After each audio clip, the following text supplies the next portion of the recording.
ભરૂચના ગણેશ મહોત્સવ સમાપન તરફ આગળ ધપી રહ્યો છે। વરસાદી માહોલ વચ્ચે પણ ભક્તોનો ઉત્સાહ અને ઉમંગ જળવાઈ રહ્યો છે।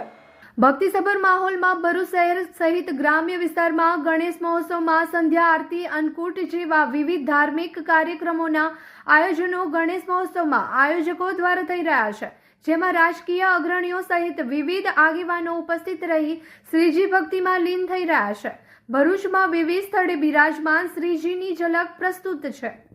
सिंदूर लाल चढ़ायो अच्छा गजमुख को, चोंदिल लाल विराजे सुत गौरी हर को, हाथ लिए गुड़ लड्डू साई सुरवर को, महिमा कहे न जाए लागत हूँ पद को।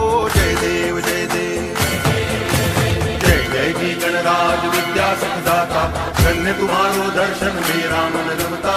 जय देव जय देव।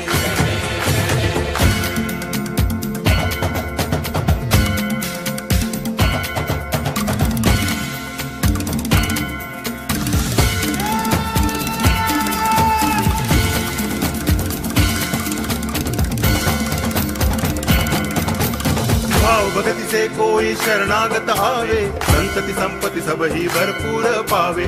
ऐसे तुम महाराज मोको अति भावे, गोसावी नंदन निच दिन गुण गावे। जय देव जय देव जय जय जी गणराज विद्या सुखदाता, धन्य तुम्हारो दर्शन मेरा मन रमता।